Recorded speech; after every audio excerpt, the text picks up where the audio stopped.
Hello friends, मैं नीता भास्कर आप सभी लोगों का अपने यूट्यूब चैनल पर स्वागत करती हूँ। और आज एनसीईआरटी हिस्ट्री फिर से पढ़ेंगे। और एनसीईआरटी हिस्ट्री में हम आज पढ़ेंगे, जैसा कि हमारा 10 चैप्टर ये चल रहा है। और 10 चैप्टर में हमने चैप्टर है हमारा मूल निवासियों का विस्थापन। और पिछली वीडियो में हमने बाशिंदों की बदहाली और गोल्ड रश आदि हमने बारे में, संवैधानिक अधिकार आदि के बारे में हमने जानकारी ली थी। ठीक है, तो 10 चैप्टर है ये मूल निवासियों का विस्थापन, जिसमें हम आज पढ़ेंगे आगे बदलाव की लहर। ठीक है, और आशा करती हूँ वीडियो आपको पसंद आएगी। लाइक शेयर कमेंट जरूर करेंगे और चैनल पे नए हों तो सब्सक्राइब जरूर कर लें, जिससे आने वाली नई वीडियो की नोटिफिकेशन आपको मिलती रहे। और 10 चैप्टर के बाद एक चैप्टर इसमें और बचेगा। ठीक है, बाकी 11th क्लास की ये कंप्लीट वीडियो आपको हो जाएगी एनसीईआरटी हिस्ट्री की। ठीक है, 12th क्लास की भी पढ़ा रखी हूँ बहुत सारी वीडियो, और बहुत सारे चैप्टर उसमें भी कंप्लीट हो चुके हैं, और उसमें भी थोड़े रह गए हैं, तो उसे भी फिर कंप्लीट करा दूंगी। चलिए, तो बदलाव की लहर ये देखते हम। तो 1920 के दशक तक संयुक्त राज्य अमेरिका और कनाडा के मूल निवासियों के लिए कुछ भी बेहतर होना शुरू नहीं हुआ। कब? 1920 के दशक तक। ठीक है, संयुक्त राज्य अमेरिका और कनाडा के जो मूल निवासी थे उनके लिए कुछ भी अच्छा होना शुरू नहीं हुआ था। कब तक? 1920 तक। संयुक्त राज्य अमेरिका की समस्त जो जनता थी, सारी जनता थी, उनको प्रभावित करने वाली बड़ी आर्थिक मंदी से कुछ साल पहले ही 1928 में समाज वैज्ञानिक लेवाइस मेरियम, क्या नाम था उनका? लेवाइस मेरियम, ठीक है, के निर्देशन में संपन्न हुआ एक सर्वेक्षण प्रकाशित हुआ। वह क्या था? The problem of Indian administration, जिसमें रिजर्वेशन में रह रहे मूल निवासियों की, जो मूल निवासी थे, स्वास्थ्य एवं शिक्षा सुविधाओं की दरिद्रता का बड़ा ही दारुण चित्रण प्रस्तुत किया गया था। ठीक है, यानी काफी उसमें दरिद्रता, उनकी बदहाली जो है इसकी काफी उसमें चित्रण किया गया था। गोरे अमरीकियों के मन में उन मूल निवासियों के प्रति सहानुभूति जागी, जिन्हें अपनी संस्कृति को पूरा पूरा निभाने से क्या कर किया जाता था, जो उनकी संस्कृति से उसको निभाने के लिए रोका जाता, क्योंकि उन्हें असभ्य वो समझते थे यूरोपी। और साथ ही साथ नागरिकता के लाभों से भी उन्हें वंचित रखा जाता था, यानी नागरिकता का लाभ भी उन्हें नहीं मिलता था। इसने संयुक्त राज्य अमेरिका में एक युगांतकारी कानून को जन्म दिया, 1934 का इंडियन रीऑर्गेनाइजेशन एक्ट। ठीक है, कौन सा एक्ट था? ठीक है, इंडियन, ठीक है, रीऑर्गेनाइजेशन,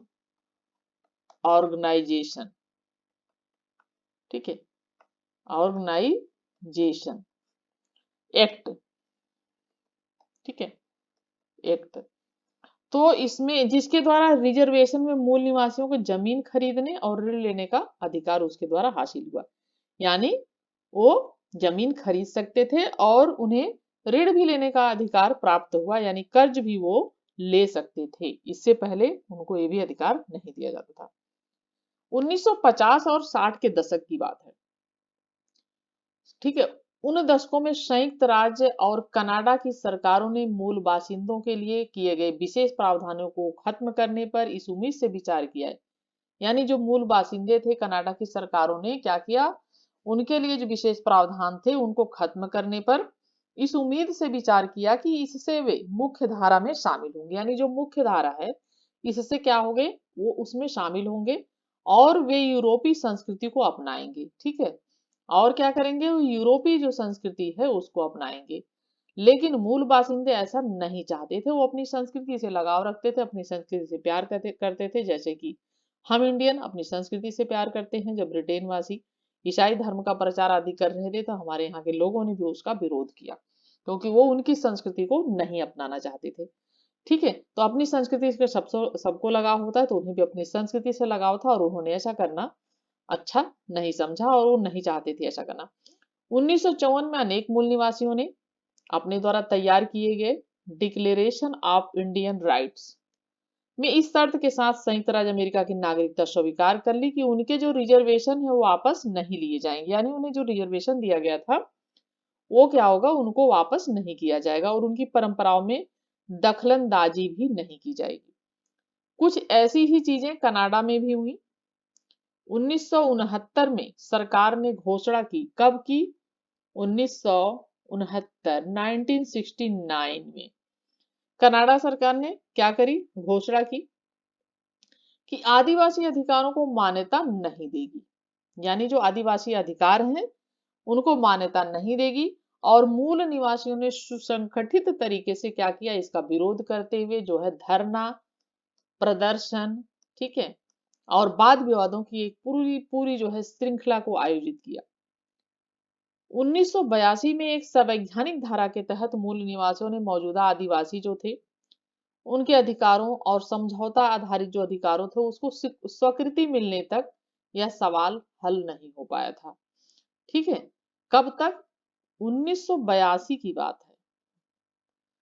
ठीक है, ज्यादा टाइम यानी नहीं हुआ है, तो 1982 की बात है और यह सवाल हल नहीं हो पाया। परंतु इन अधिकारों की बारीकियों के बारे में बहुत से फैसले बाकी हैं। पर अब यह बहुत साफ है कि दोनों मुल्कों के मूल निवासियों ने 18वीं सदी के मुकाबले अपनी संख्या बहुत कम हो जाने की, क्योंकि उनकी संख्या बहुत कम हो चुकी थी, कुछ से बाहर चले गए, वो काफी लोग मर गए भूखे प्यासे, क्योंकि उन्हें खेती आदि करने का भी अधिकार नहीं दिया जा रहा था। तो निभाने के अपने अधिकारों को लेकर पुरजोर दावेदारी की और खास तौर से कनाडा में अपनी पवित्र भूमि पर अधिकार की भी दावेदारी उन्होंने की। और ऐसी दावेदारी 1880 के दशक में उनके पुरखे नहीं कर सकते थे, क्योंकि पहले 1880 में उनके जो पुरखे थे वो नहीं कर सकते थे, क्योंकि धीरे धीरे शिक्षा का भी विस्तार हुआ, धीरे धीरे इनका भी विकास हुआ। ठीक है, यहाँ पढ़ते हैं क्रियाकलाप। अमेरिकी इतिहासकार होवर्ड स्पर्डेक के इस कथन पर टिप्पणी करें। अमेरिकी क्रांति का जो प्रभाव गोरे जो थे आबादकारों के लिए था और उससे ठीक विपरीत मूल निवासियों के लिए था। फैलाव सिकुड़न बन गया, लोकतंत्र तानाशाही बन गया और संपन्नता विपन्नता बन गई। यानी संपन्नता जो थी वो गरीबी में बदल गई और जो लोकतंत्र था वो तानाशाही हो गया और मुक्ति क्या हुई? वो कैद बन गई। ठीक है, नेक्स्ट है ब्रिटिश राज के अधीन भारतीय मनमाने ढंग से इन पर कर लगाए गए, यानी टैक्स उन पर लगाए गए। ठीक है, और उन्हें बराबर भी नहीं माना गया। ठीक है, तर्क यह दिया गया कि अभी प्रतिनिधित्व की सरकार की जिम्मेदारी के लिए तैयार नहीं है। अमेरिका और ऑस्ट्रेलिया के मूल निवासी इन्हें जो थे पहले ये ब्रिटिश राज के अधीन जो भारतीय थे और इन्हें नागरिक के रूप में देखा गया, असमान माना गया। ठीक है, अमेरिका और ऑस्ट्रेलिया के जो मूल निवासी थे उन्हें नागरिक के रूप में नहीं देखा गया, यानी उन्हें असमान माना गया। तर्क क्या दिया गया? क्या तर्क दिया गया कि ये पिछड़े हुए आदि मानव है और इनकी कोई स्थानबद्ध कृषि नहीं थी, भविष्य के बारे में न ज्यादा सोचते थे, क्योंकि वो जितना उतना ही कमाते थे, उतना ही करने की कोशिश करते थे खेती, जितना कि वो खा सकते थे। हमने पिछली वीडियो में ये सब चीजें पढ़ी थी। न बचत करते थे और उनके पास शहर भी जो है शहर नहीं थे, क्योंकि वो दूर गांव देहात जंगलों में रहते थे। ठीक है, अमेरिका में अमरीकी मूल के दास जो थे व्यक्तिगत स्वतंत्रता से वंचित थे, बराबर नहीं माना गया उन्हें। तर्क क्या दिया गया कि दास प्रथा उनकी अपनी सामाजिक व्यवस्था का हिस्सा है। काले लोग क्या है? निकृष्ट हैं, बेकार हैं, नीचे हैं, उन्हें ये तर्क दिया गया था। ब्रिटिश राज के लिए जो भारतीय मनमाने ढंग से इन पे कर लगाया गया, उन्हें बराबर नहीं माना गया और तर्क दिया गया वो प्रतिनिधि सरकार की जिम्मेदारी के लिए तैयार नहीं है। और अमेरिका और ऑस्ट्रेलिया के मूल निवासी और अमेरिका में अफ्रीका के जो मूल दास थे, क्योंकि अफ्रीका से वो दास मंगा के ले आके काम करवाते थे। ठीक है, ऑस्ट्रेलिया उत्तरी और दक्षिण अमेरिका की तरह ही ऑस्ट्रेलिया में भी मानव निवास का इतिहास लंबा है। शुरुआती मनुष्य या आदि मानव, जिन्हें एवारनीज कहते हैं, क्या कहते हैं इन्हें? ध्यान रखें। ठीक है, क्योंकि ऐसे ऐसे शब्द पूछ लिए जाते हैं एग्जाम में और ठीक है तो दिक्कत हो जाती है। और एवारनीज, ठीक है, तो एवारनीज कहते हैं और यह कई भिन्न भिन्न समाजों के लिए प्रयुक्त एक सामान्य नाम है। ऑस्ट्रेलिया में 40,000 साल पहले आने शुरू हुए थे। संभवतः ऐसा माना जाता है कि शायद उससे पहले भी आए हों। वे ऑस्ट्रेलिया के साथ एक भू सेतु से जुड़े न्यू गिनी से आए थे। ठीक है, यानी भू सेतु यानी भूमि से जो वो था पुल या कह सकते हैं जुड़े हुए, ठीक है। तो उससे जुड़े हुए न्यू गिनी से वो आए थे और मूल निवासियों के अपनी परंपराओं के हिसाब से वे ऑस्ट्रेलिया आए नहीं थे, बल्कि हमेशा से यहीं थे। बीती सदियां स्वप्न काल कही जाती थी और इस कथन को समझना यूरोपीय लोगों के लिए क्या हुआ था, मुश्किल था, क्योंकि इसमें अतीत और वर्तमान का अंतर धुंधला हो चुका था। ठीक है। 18वीं सदी के आखिरी दौर में ऑस्ट्रेलिया में मूल निवासियों के 350 से 750 तक समुदाय थे। कब? 18वीं सदी में मूल निवासियों के कितने? 350 से 750, 350 से 750। और हम हर समुदाय की अपनी लैंग्वेज होती थी, भाषा भी थी। इसमें 200 भाषाएं आज भी बोली जाती हैं। कितनी भाषाएं बोली जाती हैं? 200 जो लैंग्वेज है वो आज भी बोली जाती हैं। और देशी लोगों का एक और विशाल समूह उत्तर में रहता है। इसे टॉरस स्टेट टापुवासी कहते हैं और अबारिजिनी शब्द इनके लिए इस्तेमाल नहीं होता था, क्योंकि यह माना जाता है कि वे कहीं और से आए हैं। उन्हें माना जाता था कि वो कहीं और से आए और एक अलग नस्ल के हैं। 2005 में कुल मिलाकर वे ऑस्ट्रेलिया की आबादी का 2.4 जो है प्रतिशत हिस्सा थे। कितने थे हिस्सा थे? 2.4। ऑस्ट्रेलिया की आबादी बहुत छितराई हुई है, यानी बहुत दूर दूर लोग रहते हैं और इस तरह की घनी बस्तियां नहीं है वहां पे। और आज भी वहां के ज्यादातर शहर समुद्र तट के साथ बसे हैं, क्योंकि वहां पे समुद्र का एरिया बहुत ज्यादा है, तो दूर दूर लोग वहां पे रहते। जहां 1770 में ब्रिटिश लोग पहली बार पहुंचे थे, क्योंकि बीच का इलाका शुष्क मरुभूमि है। ठीक है, काफी शुष्क है। यूरोपियों का ऑस्ट्रेलिया पहुंचना 1606 में डच यात्रियों ने ऑस्ट्रेलिया को देखा। कब देखा? 1606 ईस्वी में देखा था। और 1642 में तास्मान इस टापू पर पहुंचा और बाद में टापू का नाम तस्मानिया रख दिया था। 1770 में जेम्स कुक बाटनी खाड़ी पहुंचता है, जिसका नामकरण हुआ न्यू साउथ वेल्स। इन सब पॉइंट को ध्यान दें। 1788 में ब्रिटेन के दंडितों की बस्ती बनाई गई, सिडनी की स्थापना हुई। ठीक है, सिडनी की स्थापना हुई जो है वहां पे ऑस्ट्रेलिया में। ठीक है, और ये आप देख सकते हैं हिंद महासागर, डार्विन ऑस्ट्रेलिया, पर्थ है, ये न्यू साउथ वेल्स है, एलिडेड है, इंडस्ट्री महासागर यहाँ पे है, यहाँ पे सिडनी है, केनबरा है, मेलबर्न है, तस्मानी। सारे एरिया जो है वो समुद्र तट के चारों तरफ से आप देख सकते हैं, यहाँ पे समुद्री एरिया है। ठीक है, यहाँ पे थोड़ा सा जुड़ा हुआ है यहाँ पे तस्मानिया, और ये है यहाँ पे इतनी दूर न्यूजीलैंड। ऑस्ट्रेलिया में यूरोपीय आबादकारों, मूल निवासियों और जमीन के बीच आपसी रिश्तों का किस्सा उत्तरी और दक्षिणी अमेरिका के किस्सों से कई बिंदुओं पर मिलता जुलता है।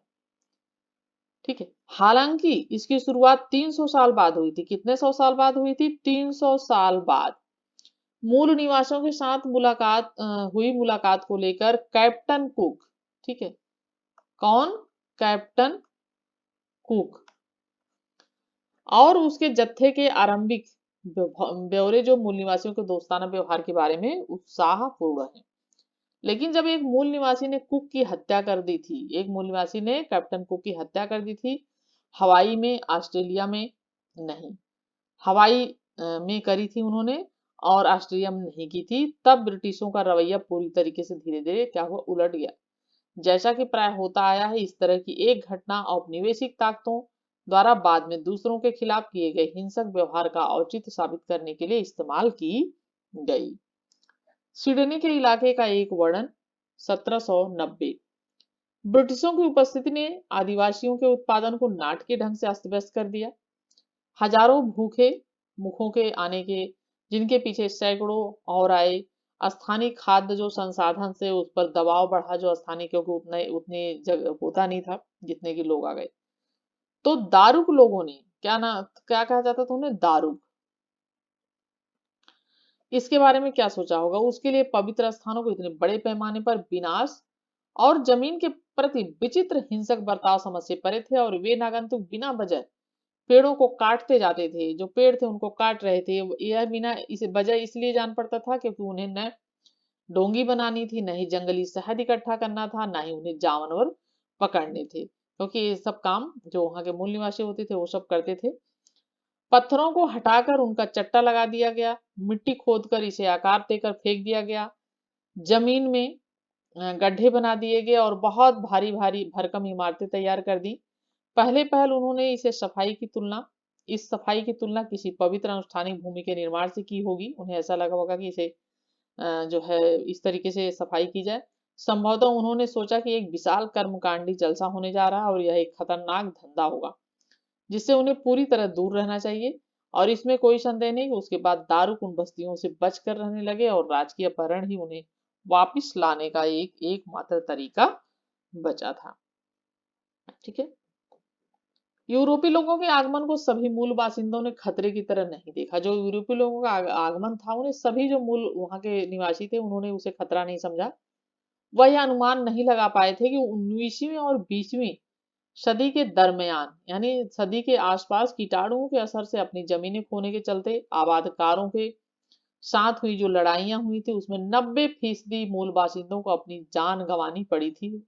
मरे थे वो लोग। ब्राजील में पुर्तगाली कैदियों को बचाने का प्रयोग तब जाकर बंद कर दिया गया जब उनके हिंसक बर्ताव ने, ठीक है, मूल निवासियों के को प्रतिहिंसा पर उतारी कर दी। यानी उन्होंने हिंसा किया तो मूल निवासी भी उसके बदले में हिंसा करने पर जब तक वो उतारू नहीं हो गए। ब्रिटिशों ने स्वतंत्र होने तक अमेरिकी उपनिवेशों में यही तरीका अपनाया और फिर उसे ऑस्ट्रेलिया में भी क्या किया, उसे जारी रखा। ठीक है। ऑस्ट्रेलिया के ज्यादातर जो शुरुआती आबादकार थे इंग्लैंड से निर्वासित हुए होकर आए थे, इंग्लैंड से निकाल दिए गए थे और उनके कारावास पूरा होने पर, जो उनके जेल की सजा थी उसे पूरा होने पर ब्रिटिश वापस न लौटने की शर्त पर उन्हें ऑस्ट्रेलिया में स्वतंत्र जीवन जीने की इजाजत दे गई थी, यानी ब्रिटेन मत लौटना। अपने क्षेत्र में इतने भिन्न इलाके से किसी भी तरह के सहारे के बगैर जीवन यापन करने के लिए खेती के लिए ली गई जमीन से मूल निवासियों को निकाल बाहर करने में कोई झिझक भी नहीं दिखलाई। इतनी मतलब उनके अंदर दया नहीं थी। ठीक है। ऑस्ट्रेलिया का विकास 1850 ऑस्ट्रेलिया बस्तियों को स्वशासन का अधिकार, 1851 में चीनी कुलियों का आप्रवास, 1855 में कानून बनाकर इसे रोका गया, 1851 से 61 तक गोल्ड रश, ये 1901 6 राज्यों को लेकर ऑस्ट्रेलिया संघ का निर्माण, 1911 कैनबरा राजधानी बनाई गई, 1948 75 20 लाख जो है लोग ऑस्ट्रिया में आकर बस गए थे। ठीक है। और यूरोपीय बस्तियों के तहत ऑस्ट्रेलिया का विकास अमेरिका जितना भिन्नतापूर्ण नहीं रहा था और भेड़ों के विशाल फार्म, उनके पश्चात मदिरा बनाने हेतु अंगूर के बाग और गेहूं की खेती एक लंबी अवधि और काफी परिश्रम से विकसित हो गई थी और उन्होंने ऑस्ट्रेलिया की संपन्नता की बुनियाद तैयार की जब राज्यों को मिलाया गया और 1911 में ऑस्ट्रेलिया की एक राजधानी बनाने की योजना चल रही थी। तब उसके लिए ब्लू जो है बुल ब्ली हट गोल्ड नाम का सुझाव दिया गया। ठीक है। बू बुल वी वीट गोल्ड। ठीक है। बुल बी गोल्ड और अंततः उसका नाम कैनबरा रखा गया और एक स्थानीय शब्द कैनबरा से बना है जिसका अर्थ है सभा स्थल। और कुछ मूल निवासी ऐसे सख्त हालात को खेतों में हालात थे उसमें खेतों में काम करते थे और उसकी दास प्रथा से बहुत अंतर कम था। और बाद में चीनी अप्रवासियों ने सस्ता श्रम मुहैया कराया, यानी उन्होंने थोड़ा सस्ता काम करवाया और जैसे कि कैलिफोर्निया में हुआ था। लेकिन गैर गोर जो गोरे नहीं थे, काले थे, बढ़ती हुई आत्मनिर्भरता से जन्मी घबराहट के चलते दोनों देशों की सरकारों ने चीनी जो अप्रवासी थे उनको क्या किया, उनको प्रतिबंधित कर दिया गया। और 1974 तक लोगों के मन में यह भय रहा, कब तक, 1974 तक कि दक्षिण एशिया और पूर्वी एशिया के गहरी रंगत वाले यानी काले लोग जो थे बड़ी तादाद में ऑस्ट्रेलिया आ सकते हैं और इसीलिए गैर गोरों को बाहर रखने के लिए सरकार ने एक नीति अपनाई और इस नीति के बारे में हम नेक्स्ट वीडियो में पढ़ेंगे। ठीक है। और ये भी देख लेते हैं कि क्रियाकलाप 4 1911 में घोषणा हुई कि नई दिल्ली और कैनबरा को क्रमशः ब्रिटिश भारत और ऑस्ट्रेलियाई राजमंडल की राजधानी बनाया जाएगा। और उस समय में उन देशों के मूल निवासियों की राजनीतिक स्थितियों की तुलना कीजिए और उनकी विषय, क्योंकि 1911 में जो है दिल्ली, कलकत्ता से दिल्ली राजधानी परिवर्तन हुआ था। ठीक है। और इसी से उन्होंने ये सोचा कि नई दिल्ली और कैनबरा को, ठीक है, और क्रमशः ब्रिटिश भारत और ऑस्ट्रेलिया रायमंडल की राजधानी बनाया जाएगा। ठीक है, क्योंकि इनके अधिकार वहां पे भी थे। तो राइट ऑप्शन जो है, इतनी चीजें हमने पढ़ ली। और बदलाव की लहर नेक्स्ट वीडियो में हम यहाँ से फिर शुरू करेंगे, और उसके बाद देखिए हमारा 10 चैप्टर बचेगा। ठीक है, और ये थोड़ा सा ही बच रहा है यहाँ पे। तो नेक्स्ट में मैं इसे चैप्टर में कंप्लीट करा दूंगी, ये फिर चैप्टर यहीं पे समाप्त हो जाएगा। ठीक है। और आशा करती हूँ वीडियो आपको पसंद आएगी। पसंद आई तो लाइक शेयर कमेंट जरूर करिएगा। चैनल पे नए हैं तो सब्सक्राइब कर लीजिएगा। नेक्स्ट वीडियो में मिलते हैं, तब तक के लिए आप सभी लोगों का धन्यवाद। Thank you for watching video.